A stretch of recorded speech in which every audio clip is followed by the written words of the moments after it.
Video like जरूर कर लीजिए और ऐसे वीडियो लगातार फ्री में पाने के लिए चैनल को तुरंत सब्सक्राइब कर लीजिए और बेल आइकन को जरूर टैप कर लीजिए ताकि आगे भी सारे वीडियो आपको मिलते रहे। यूट्यूब में फॉलो करते हैं तो प्लीज ये वाला फ्री टेलीग्राम चैनल जरूर ज्वाइन कर लीजिएगा। सारे नोटिफिकेशन सारे अपडेट यहीं पे आते हैं, ध्यान रखिए।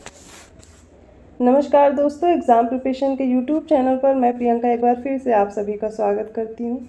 आज की क्लास में हम लोग इंडियन पॉलिटी के क्वेश्चंस कंटिन्यू करने वाले हैं। पिछली क्लास में हम लोगों ने कुछ क्वेश्चंस देखे थे, आज उनसे आगे के प्रश्नों को देखेंगे।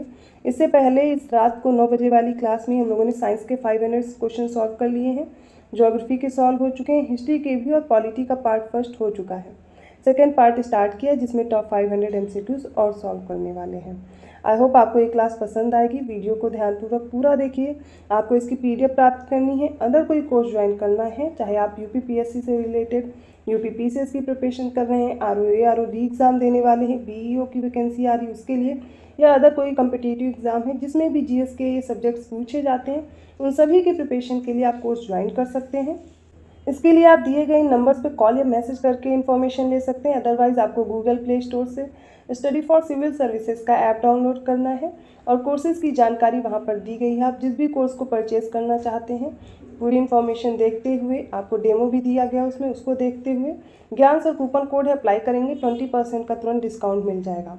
इसमें आप देखेंगे फुल स्टडी मटेरियल दिया जा रहा है जो आपके सिलेक्शन के लिए इंपॉर्टेंट है। वीडियो रिकॉर्डेड क्लासेस हैं, PDF नोट्स है, डेली प्रैक्टिस कराई जाती, पेड क्विज है, टेस्ट सीरीज़ है जो आपके लेटेस्ट ट्रेंड और पैटर्न को फॉलो करती है।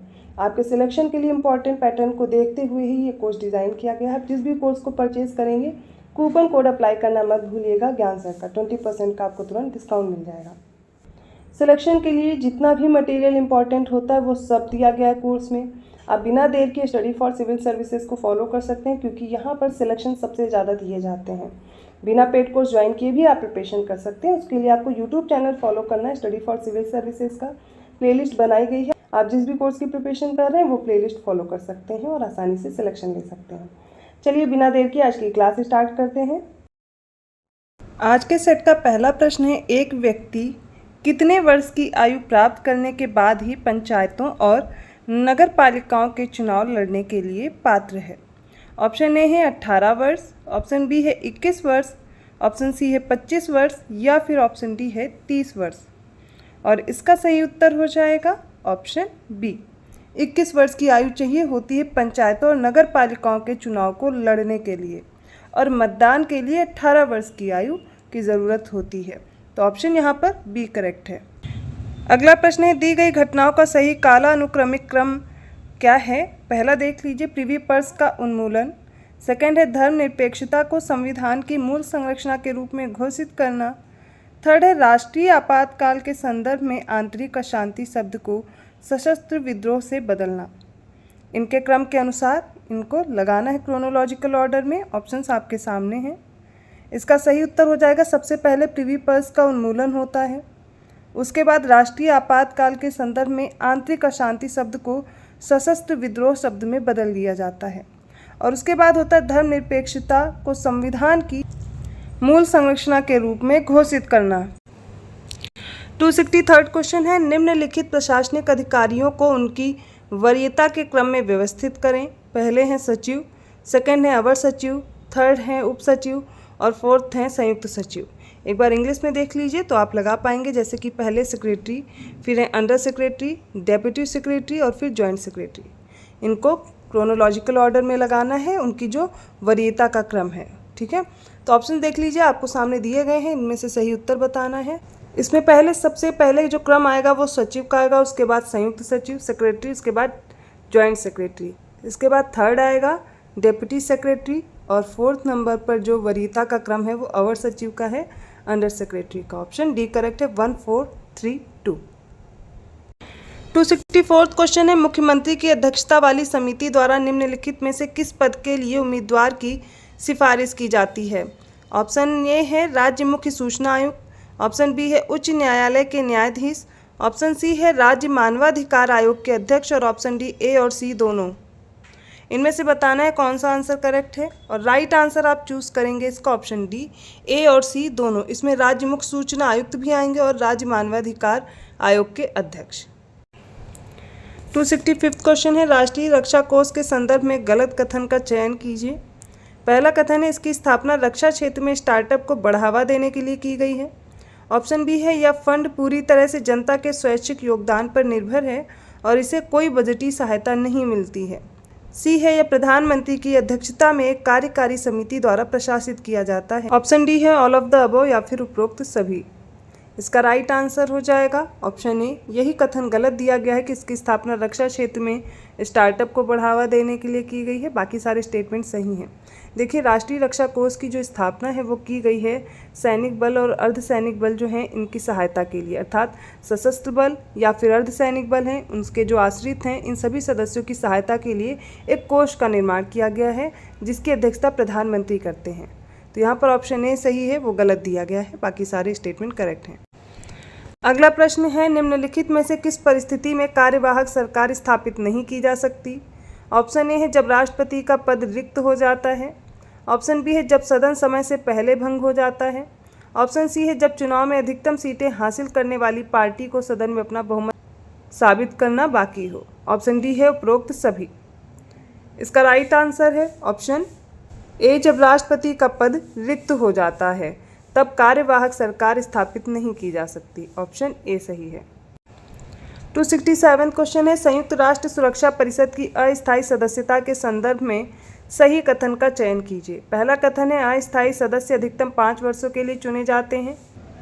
ऑप्शन बी है एक सेवानिवृत्त सदस्य तत्काल पुनः चुनाव के लिए पात्र नहीं है।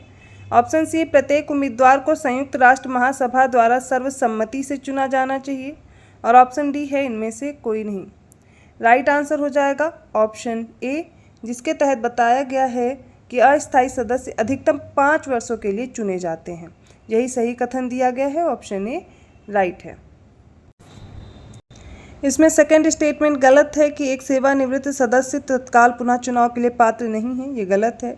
और प्रत्येक उम्मीदवार को संयुक्त राष्ट्र महासभा द्वारा सर्वसम्मति से चुना जाना चाहिए, ये भी गलत दिया गया है। यहाँ पर देखिए, इसमें सदस्यता अगर प्राप्त करनी है या इसमें जो चुना जाना है तो यहाँ पर चुनने के लिए 2/3 बहुमत से ही चुनाव होता है। यहाँ पर अस्थायी सदस्यता के बारे में पूछा जाता है तो सर्वसम्मति की ज़रूरत नहीं है, 2/3 बहुमत से चुनाव होता है, इसलिए थर्ड स्टेटमेंट भी इनकरेक्ट है। 268 क्वेश्चन है निम्नलिखित में से कौन सा कार्य वस्तु और सेवा कर परिषद द्वारा नहीं किया जाता है। ऑप्शन ए है यह उस तारीख की सिफारिश करता है जिस दिन पेट्रोलियम क्रूड पर वस्तुओं और सेवाओं को लगाया जाना है। ऑप्शन बी है यह व्यापारिक समुदाय द्वारा अनुचित लाभ कमाने वाली गतिविधियों की जांच करता है। ऑप्शन सी है यह प्राकृतिक आपदा के दौरान जीएसटी की विशेष दरें तय करता है। ऑप्शन डी है 2 या 2 से अधिक राज्यों के बीच परिषद की सिफारिशों से उत्पन्न होने वाले विवाद का न्याय निर्णय करता है।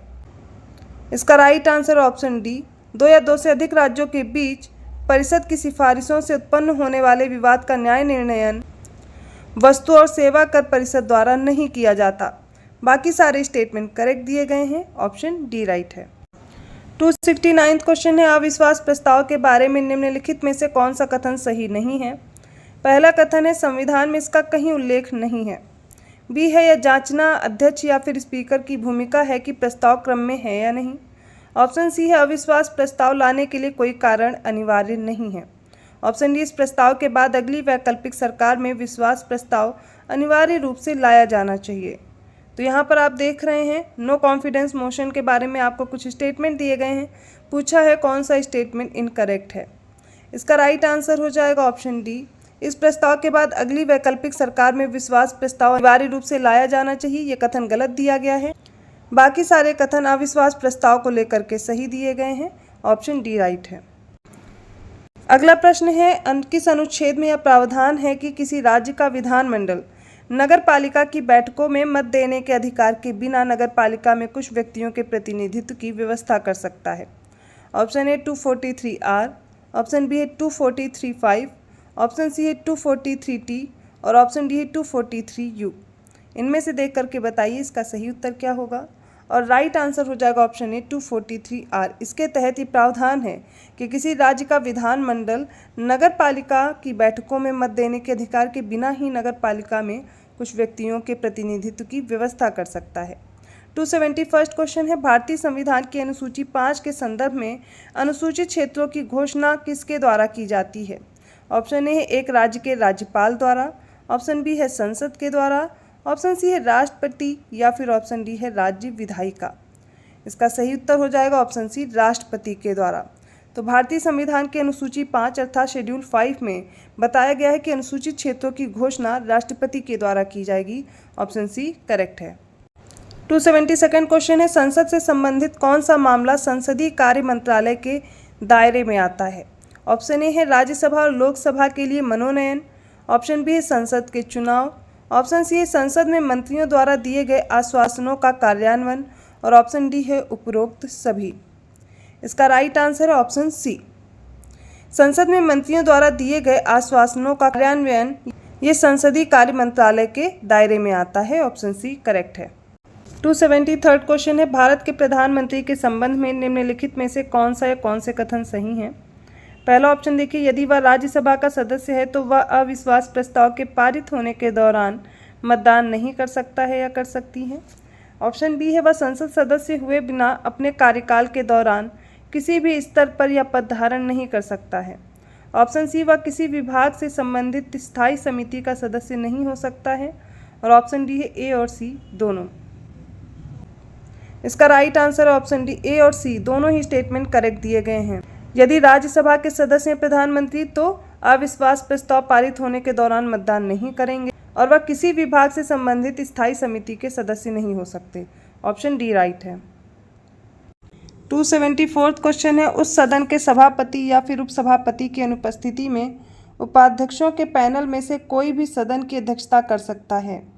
यह पैनल किस सदस्य के द्वारा निर्वाचित या नामांकित किया जाता है। ऑप्शन ए सदन के सदस्य द्वारा। ऑप्शन बी सदन के सभापति द्वारा। ऑप्शन सी सदन के उपसभापति द्वारा। या ऑप्शन डी है भारत के राष्ट्रपति के द्वारा। इसका राइट आंसर हो जाएगा option B, chairman of the house या फिर सदन के सभापति के द्वारा। 275 क्वेश्चन है, अवशिष्ट शक्तियों के संदर्भ में सही कथन का चयन करें। पहला कथन है, अवशिष्ट विषयों पर कानून बनाने की शक्ति संसद के पास निहित है। सेकंड है, भारतीय संविधान में अवशिष्ट शक्ति का प्रावधान कनाडा के संविधान से लिया गया है। इन ऑप्शंस को देख करके बताइए सही उत्तर क्या होगा। और इसका राइट आंसर हो जाएगा ऑप्शन सी, दोनों ही कथन सही दिए गए हैं कि अवशिष्ट विषयों पर कानून बनाने की जो शक्ति है वो संसद के पास होती है और भारतीय संविधान में अवशिष्ट शक्ति का प्रावधान कनाडा के संविधान से लिया गया है। ऑप्शन सी करेक्ट है। अभी जिन भी प्रश्नों को आप सॉल्व कर रहे हैं, कभी बहुत इजी प्रश्न आते हैं, कभी कथन वाले आते हैं, तो सभी क्वेश्चन मिक्स हैं। थोड़े इजी टू मॉडरेट प्रश्न आपको दिखेंगे, लेकिन आप इससे भी अच्छे लेवल के प्रश्न देखना चाहते हैं तो प्लेलिस्ट में ऑलरेडी मैंने कराए हुए हैं। पार्ट सेकंड जो है पॉलिटी का ऑलरेडी हो चुका है, आप उनके प्रश्नों को हल कीजिए, आपको लेवल समझ में आएगा कि कैसे प्रश्न आपके एग्जाम में पूछे जाते हैं। तो बिल्कुल कंफ्यूज मत होइए। टॉप 500 की जो सीरीज़ चल रही पहले वो होती है, फिर सेकंड पार्ट आता है जो थोड़ा सा टफ होता है। तो इजी प्रश्नों के ज़रिए से आप एक टॉपिक को कवर कर लेते हैं, लर्न कर लेते हैं। आगे अगर वही स्टेटमेंट बन जाए या और कोई प्रश्न होते हैं, उनको कैसे हल करना है वो आगे के प्रश्नों में आप देखेंगे।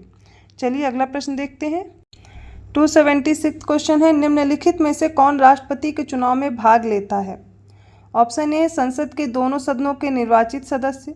ऑप्शन बी है राज्यों और संघ राज्य क्षेत्रों की विधानसभाओं के सभी सदस्य। ऑप्शन सी है राज्यों की विधान परिषदों के निर्वाचित सदस्य। या फिर ऑप्शन डी है उपरोक्त में से कोई नहीं। इसका राइट आंसर हो जाएगा ऑप्शन ए, संसद के दोनों सदनों के निर्वाचित सदस्य राष्ट्रपति के चुनाव में भाग लेते हैं। राज्यों की विधानसभा के निर्वाचित सदस्य इसमें भाग लेते हैं। इसके अलावा दिल्ली और पुदुचेरी की विधानसभा के जो निर्वाचित सदस्य होते हैं वो भी राष्ट्रपति के चुनाव में भाग लेते हैं। ऑप्शन ए करेक्ट है। 277 क्वेश्चन है, राज्यसभा के संबंध में गलत कथन का चयन कीजिए। पहला कथन है सीटों का आवंटन प्रत्येक राज्य की जनसंख्या पर आधारित है। सेकंड है राज्यसभा में अनुसूचित जातियों और अनुसूचित जनजातियों के लिए सीटों के आरक्षण का कोई संवैधानिक प्रावधान नहीं है। इसका पहला ऑप्शन है कि केवल पहला गलत है। ऑप्शन बी है दूसरा गलत है। ऑप्शन सी है ना तो पहला गलत है ना तो दूसरा। और ऑप्शन डी है दोनों ही गलत दिए गए हैं। राइट आंसर हो जाएगा ऑप्शन सी, दोनों ही कथन सही दिए गए हैं। राज्यसभा के संबंध में कोई भी कथन गलत नहीं है, इसलिए ऑप्शन सी करेक्ट है।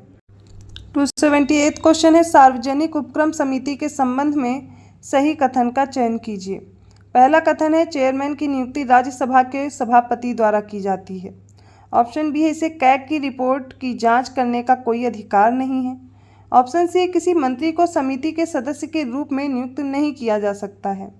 ऑप्शन डी है ऑल ऑफ द अबव या फिर उपरोक्त सभी कथन सही दिए गए हैं। इसका राइट आंसर हो जाएगा ऑप्शन सी, किसी मंत्री को समिति के सदस्य के रूप में नियुक्त नहीं किया जा सकता। ये सार्वजनिक उपक्रम समिति के बारे में सही कथन दिया गया है। इसके चेयरमैन की नियुक्ति राज्यसभा के सभापति द्वारा की जाती है, ये गलत दिया गया है कथन। इसके चेयरमैन की नियुक्ति लोकसभा के अध्यक्ष के द्वारा की जाती, ना कि राज्यसभा के सभापति द्वारा। और इसे कैग की रिपोर्ट जांच करने का अधिकार भी है, इसलिए दोनों स्टेटमेंट इनकरेक्ट है। ऑप्शन सी राइट है। 279 क्वेश्चन है, अंतर्राज्य परिषद की स्थापना को किसमें एक अभ्यास के रूप में सबसे अच्छी तरह से समझाया जा सकता है।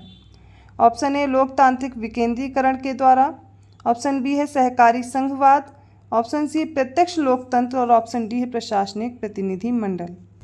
इसका राइट आंसर हो जाएगा ऑप्शन बी सहकारी संघवाद, मीन्स कोऑपरेटिव फेडरलिज्म में अच्छी तरह से समझाया जा सकता है। ऑप्शन बी करेक्ट है। आज के सेट का लास्ट क्वेश्चन है, भारत में पंचायती राज व्यवस्था के संदर्भ में बलवंत राय मेहता समिति ने निम्नलिखित में से किस प्रावधान की सिफारिश नहीं की थी। ऑप्शन ए सभी नियोजन और विकास गतिविधियों को इन निकायों को सौंपा जाना चाहिए। ऑप्शन बी है पंचायती राज संस्थाओं को संवैधानिक मान्यता।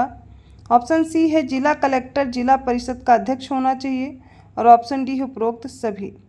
तो बलवंत राय मेहता समिति ने सिफारिश नहीं की थी कि पंचायती राज संस्थाओं को संवैधानिक मान्यता दी जाए।